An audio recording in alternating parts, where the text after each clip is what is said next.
Welcome back to another reading and correcting with me, Kindar, the Tiger Knights, and Ty, the Tiger Supervisor. These are where I read a chapter from one of my stories and correct it as I go. If you want to listen to these live, it's every Tuesday morning, 8 a.m. Eastern Time on Twitch. And if you're looking to support me, that is on my Patreon.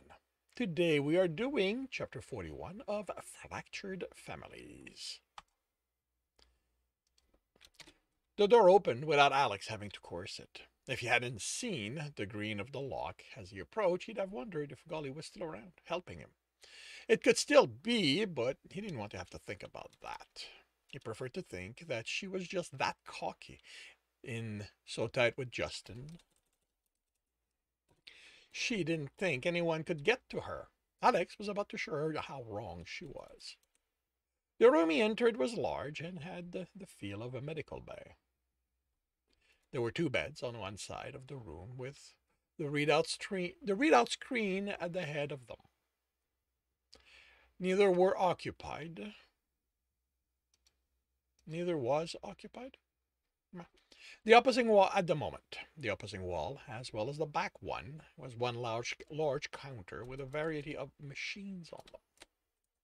He recognized a couple of the medical fabricator, the only visible difference from any other portable model being the biohazard warning on them. There were scanners and other devices he didn't know. The lone occupant was a woman in a lab coat, seated at one counter reading the text displayed on a terminal. She glanced over her shoulder, barely registering him, and continued reading. Is it finally over? Her tone was bored, not worried.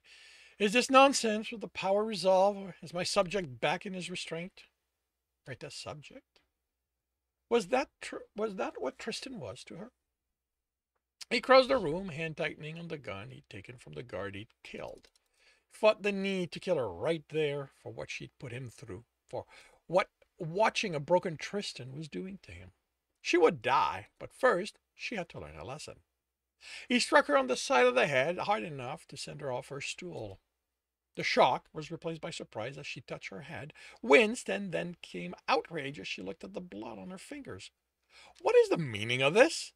She glared at him. Well, I ask you a question. You'd better answer before I decide to strap you to a bed rather than report you to the captain. His name is Tristan. Who? At least she was smart enough to know he didn't mean the captain, but that she didn't even know who Tristan was infuriated him. The man you've been torturing, pumping full of drugs. He isn't your test subject.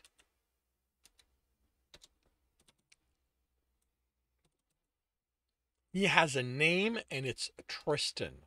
He bit the last word, trying to keep his anger in check. That isn't a man, she scoffed. He's at some... She closed her mouth as Alex moved his finger from over the trigger guard to within it. Good, she knew what that meant. Say his name.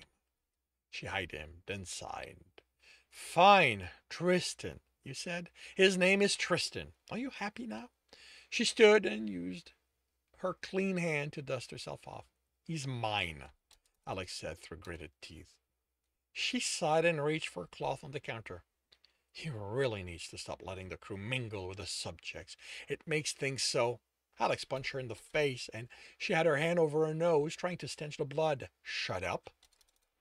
She grabbed the cloth and put that over her nose. I'll have the captain void you for this, she said, somehow managing to still sound haughty. Yeah, do you have any idea who I am? Who I am to him? You mean the dead, Captain? She looked at him suspiciously. You are talking about Justin, right? Looks a lot like Tristan because they're brothers. She nodded, her hand reaching for something on the counter. Are you looking to lose the hand? It's a blood coagulant, she said, from my nose. He motioned for her to continue and waited until she was spraying it in her nose. So, yes, Justin is dead. The people who control the ships are friends of mine. She didn't react with the fear he thought she should. That's fine. Just tell them not to bother me and I'll make what they want. She removed the cloth. The front of her face and shirt were bloody, but the flow had stopped. Make? She washed the cloth and used it to wash her face. Drugs, medicine, even poison if they want to kill someone. So long as they let me conduct my research in peace, they can have anything they want. You've got this wrong. All this. It's over for you. What are you talking about? Get the captain down here. He'll see reason. Alex started shaking his head, but smiled. He went to an unused terminal and contacted the bridge. Bridge, Marie answered. Alex here. The scientist wants to speak to the captain. Is that a good idea? She's insisting, he said as she nodded. Okay, let me check. Yes, Will said a few seconds later. Alex motioned for her to speak. Captain, my name is Isabel. Your underling seems to be under the impression that his authority supersedes yours. I think. Yes. Excuse me? Yes. Alex could hear the annoyance in Will's voice. Could you elaborate what you mean? Alex chuckled. Look, Aliana said, I don't know who you are and I don't care. Will's too busy to deal with you. Yes, Alex doesn't obey his order. Alex isn't part of the crew. He's here to get Tristan and then he's leaving, so just do what he tells you and don't bother the captain again. Now, listen here. I won't be... The communication terminated. I will not stand for this. She headed for the door and Alex vocalized a command to lock it. Where do you think you're going? To talk to the captain. She tried to open the door, let out an outraged cry, and punched in a code. What is wrong with this thing? Nothing. Alex tapped the open button and it opened. He had the gun in her side before she moved. But you're not going to see the captain. There's someone more important for you to talk to. She rolled her eyes. Who could be more important than him? How about the man you've been torturing? He motioned for her to move. I think you owe him an apology, at the very least. Apologize to one of my subjects? She snorted. Why would I ever want to do that? Alex smiled at her. Because the alternative is that I got you here and leave you to die. She opened the mouth and Alex indicated all the knives he had on him. Trust me, it would be my pleasure to kill you right here. She looked at the knives and the gun, then started walking. Alex dragged her unconscious body into the arena.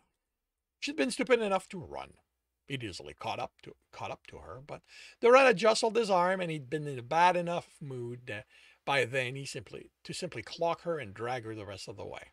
At least, with Will in control of the ship, the lifts were safe to use. He shook her. Wake up!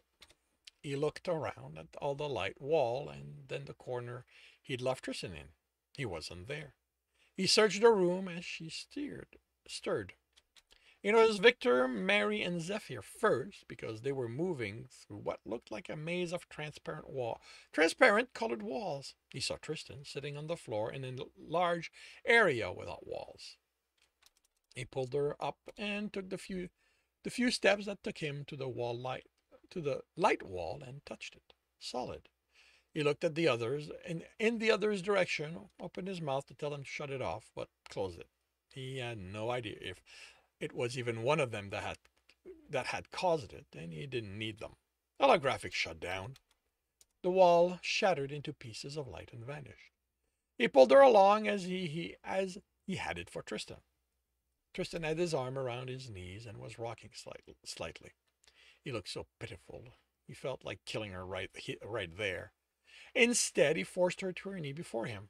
Apologize, she snorted. Alex leaned in. Look at him. Look at what you did to him. She looked at Tristan, didn't seem impressed, and gasped. What did you do to my injector? He had the gun out of the belt and at her head. That's what you're noticing? Alex, stop. Alex sighed. Victor, leave. The man was well away from them. Alex, you need to get back from him, both of you. There's no telling when he's going to go berserk again. This thing stopped working. He was holding a headband. We're fine, Alex replied. You'd better go see to Zephyr. Mary seems to be having trouble dealing with him. She looked to be supporting most of his weight, though he far outweighed her. They'll be fine. Zeph mostly need rest. Tristan had us moving around a lot while I got the hang of this place. Then just go to them so you don't see what's about to happen. Alex, you can't just bring some random person here and put her in danger like this. Alex sighed and leaned into her. Do not move. He stood and pulled Victor aside. She's the one who did this to him. What? He looked at her. Does he know? Tristan growled. He was staring at her. I'd say he does. Victor moved toward them, but Alex held his arm. Let go. No. Alex, I swear if you don't let go of me, I'll... What, arrest me? Try to make me feel bad? Maybe you forgot this while you were with Anders' people, but you work for me. You do what I tell you. I'm telling you to leave. Alex, you can't let this happen, Victor pleaded. The woman was on her ass, slowly backing away while Tristan stood. This is premeditated murder. Alex raised an eyebrow. Don't you get it? This is what living with Tristan is like. This is what your happy ending looks like. And you're okay with it. Victor searched his face. Alex could see the moment it finally sunk in. The moment Victor's illusions that Alex was still a decent human under it all shattered. I made my choices. It isn't too late, Alex. Stop this. The woman's pleas became louder than Tristan's growl. Alex, I swear, if you don't stop him, I'm going to stop him myself. Alex let go of Victor and had a knife under his chin before he could react. And how do you think you're going to? He clamped his mouth shut to keep from screaming as Victor twisted his other hand. The wrap kept tension from happening, but it wasn't designed to deal with torsion. He pushed the knife up and Victor went on his tiptoes, but didn't let go of his hand. He just needed to fight through the pain and muster the strength to push the knife through Victor's jaw into his brain. Crimson, Zephyr said behind him. Stop. He sounded exhausted. It's too late to stop your man from getting what you brought. It's too late to stop your man from getting what you brought him.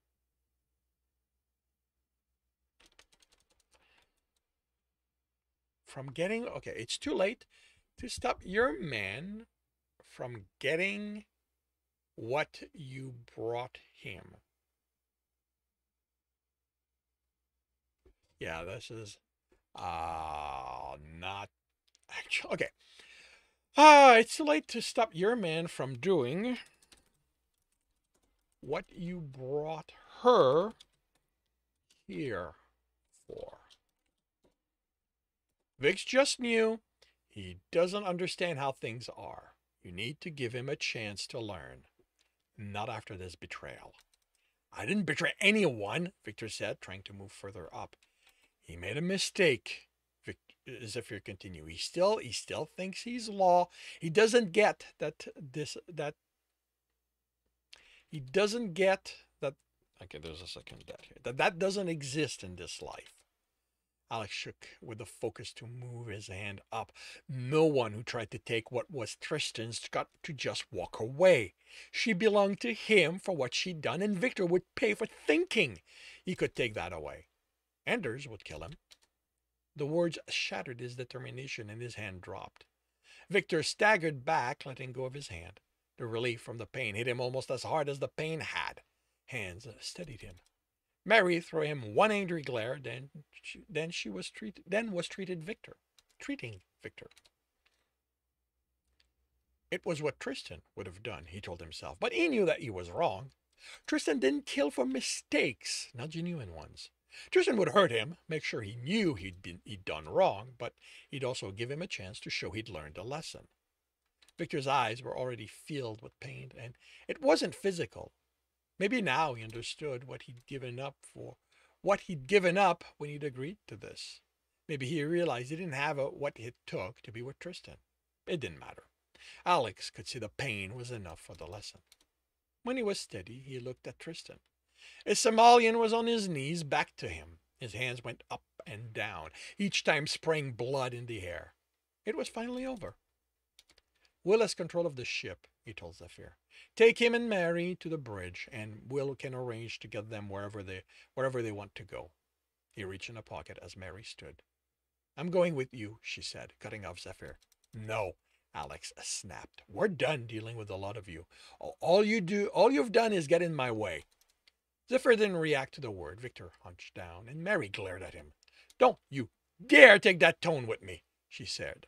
I stabilized him. I patched everyone who got hurt, even you. Alex opened his mouth. Don't even think of putting his current condition on me. He built that thing. It's not my fault it failed. I could have walked away, Alex. More than once I saw my chance, but I stuck by you. You don't want me to travel with you, fine. But you need me to settle your man in so he'll have a chance to get better. If you're too fucking proud and angry to see that, then you deserve the corpse you'll have when you arrive wherever you're going. Alex wanted to hit her, but he fought his anger down because she was right. He needed her to help Tristan. He wouldn't know how to set the medical equipment in the ship. He gave a short nod, then worked at being rational enough to speak. What do we do about Miranda? Zephyr asked. She stays in the cryotube until me and Tristan are gone. She's going to be pissed when you take her out, and she probably won't care for whatever explanation you give her as to why I did what I did. But warn her that coming after me or Tristan isn't worth her life. She's been paid. She should be content with that. That goes for you too, Victor. Once the pain's gone, if you decide revenge is what you want, don't. Zeph's right. This was a mistake, so you get to live. Coming after us will be a decision you won't survive. Alex left them to join Tristan, who was kneeling in the woman's remains, covered in her blood and entrails. It gave his fur a red tint. He'd never seen this level of savagery from him before. Even Anders' death hadn't been quite this messy. He knelt in front of Tristan, uncaring of what was under his legs. Tristan? He looked up. Whatever he had felt that had caused this carnage, it was gone now. It was now gone from his face. Whatever he had felt that had caused this carnage, it was gone from his face. His eyes took a moment to focus on him. She usually vanishes. The words were soft, but they hit Alex like a knife. He still thought none of this was real. She's really dead this time. She's not coming back. We'll never hurt you again. The hope in Tristan's eyes was so deep, Alex had to look away. For him to hope for it so hard meant she terrified him. No one should have been able to do that to him. He stood and offered Tristan his hand. Come on, let's get you cleaned up and then we can leave. Tristan looked at the hand, and Alex feared he'd then go back to staring at nothing, but he took it and stood. He walked without needing to be prodded, but he followed rather than taking the lead, as if he needed Alex to guide his steps. Zephyr and Victor were gone, and Mary kept what she must have felt to be a safe distance. He opened each door they came across until one opened to a living quarter, empty, fortunately for the owner. He closed and locked the door before Mary could even consider following them in. He set the temperature, then undressed. He got Tristan under the jet and joined them, the cold water feeling good. The water ran over the two of them, but Tristan didn't move to clean himself. Alex scrubbed his fur, intensifying the red that flowed down. He stopped, rested his head on Tristan's shoulder, and started crying. His Tristan, would hit him for such a loss of control. He wouldn't stand there, silent, letting him hold on so Alex wouldn't crumble to the floor. He wanted to be pushed away, to be scolded, to be scolded, to be screamed at. He wanted a monster to look down at him and sneer at for how he'd lost control. Alex needed his monster back. He tried to dry his eyes, then chuckled at himself at the futility of drying eyes under a jet of water.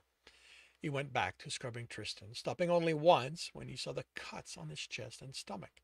Sets of three parallel cuts. Alex was familiar with, since most of his back and front were covered with them. Tristan had done this to himself. He had asked why. He almost asked why, but realized he was afraid of not getting a response, and of finding out why Tristan had felt that he needed to mutilate himself. When he reached Tristan's groin, Alex tried to get a reaction out of him, but it was like every program but life support had been shut down. He wished he knew if it was the drugs causing this or if the act of killing her had made something snap. When the water ran clean, he dried the Somalian and himself, then dressed. He looked for something that might fit Tristan, but the reason these quarters were empty was that they were unoccupied. He shrugged. It wasn't like Tristan cared if he was naked, even normally. Alex took his hand. Come on, it's time for us to get out of here.